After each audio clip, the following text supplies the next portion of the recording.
sempre antes tinha me contido em dar esse tipo de informação, porque ela era mais restrita, mas foi noticiado, vocês podem encontrar facilmente, que uma facção do tráfico, o Comando Vermelho, foi estimado que eles têm 30 mil homens armados no Rio de Janeiro. 30 mil homens armados que estão sendo treinados por mercenários da África e Europa Oriental. E isso está publicado, ok?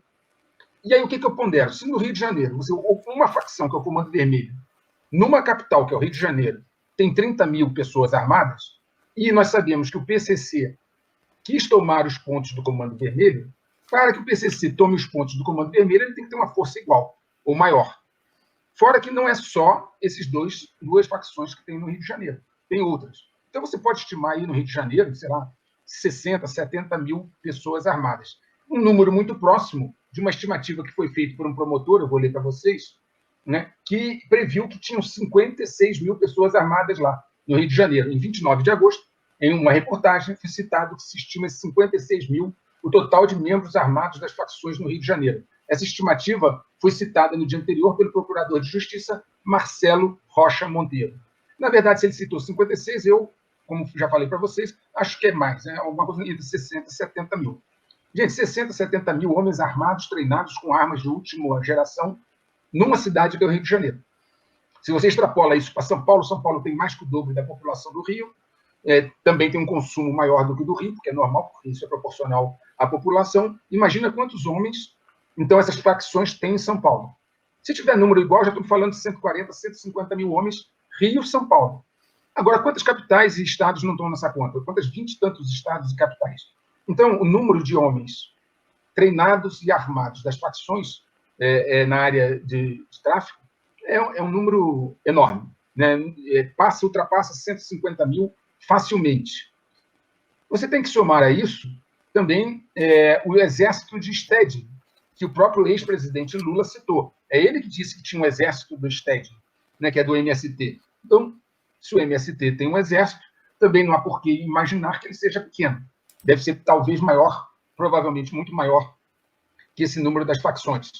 E aí você vai juntando o que nós temos aqui na Tríplice Fronteira, e já espalhado nas favelas, em vários lugares. Também você pode procurar revistas que botaram isso, inclusive, na capa, né? A rede de terror e tal. Nós temos grupos terroristas. Nós temos grupos de esquerda. Nós temos as Farc da Colômbia. Nós temos aqui, então, um conjunto de poder ofensivo muito grande, né? E outra coisa, volto a dizer, de pessoas profissionais. Pessoas que estão preparadas para essa situação. Não é mais aquele cara da década de 60, 70 que roubava a galinha. Entendeu? Agora são pessoas treinadas, segundo a notícia, por mercenários da África e da Europa Oriental, né? Usando AK-47, né? Usando fuzis, usando armas de precisão. Pô, se você extrapola isso para, sei lá, 300, 400, 500 mil, e é uma estimativa baixa se você juntar facções, esquerda, exército de STED e tudo isso que está aí, você está em cima de um barril de pólvora, né? E aí volto a dizer o que eu falei antes. É muito estranho que, com tudo isso que está acontecendo no Brasil, desemprego, as centrais sindicais não fazem uma passeata. A educação brasileira é um caos, porque a maioria das pessoas não tem da educação básica, as crianças não têm internet nem computador para acompanhar as aulas. Eu tenho uma filha que está acompanhando a faculdade, né? Já é complicado.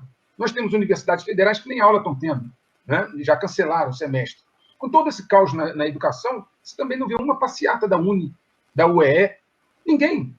Você não ouve nada, sindicatos, você não ouve ninguém. A esquerda quieta. O que não é um padrão normal. Basta olhar esses anos todos, que há um pequeno probleminha saiu nas ruas. Agora não saem mais. Por que estão tão quietos? Mesmo tendo um exército tão grande, né, de vários grupos, né, bem armados nesse momento. Bom, o que acontece, então? Para se contrapor a esses 400, 500 mil homens, sei lá, quanto seria, talvez seja mais, nós temos um exército brasileiro que teve muitas dificuldades nos últimos decênios, né, nos últimos anos de contenção de orçamento, não tem nem perto desse número de homens profissionais, não estou falando só do cara que é aquele presta-serviço durante um ano. Profissionais que estão lá há mais de 8 anos, tem treinamento, etc., é profissional, não vai dar 100 mil, na verdade é menos que isso, né? Nós temos as polícias militares e uma população desarmada, que não tem condição de se defender. Ora, quando for dado o checkmate global, né, a situação vai se tornar caótica. E nessa hora, se esse pessoal todo que está quietinho resolver sair para a rua, nós vamos ter uma dificuldade enorme. Nós vamos ter uma situação bastante complexa. Eu vou dar outro exemplo para aqueles que, às vezes, não aquilatam bem essa situação. O Exército ficou 10 meses no Rio de Janeiro, durante a intervenção federal. Lembra, professor? Sim. 10 meses com o comandante, né, dessa operação, era o general Braga Neto, que hoje está aí no governo.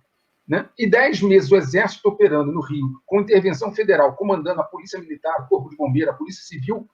O tráfico mudou? O tráfico no Rio de Janeiro hoje é menor do que era antes da intervenção federal? Pelo contrário, está muito maior. Está maior, mas bem armado e mais bem preparado. Agora, você imagina, se o Exército não deu conta de uma cidade durante 10 meses, vai dar conta do Brasil inteiro como?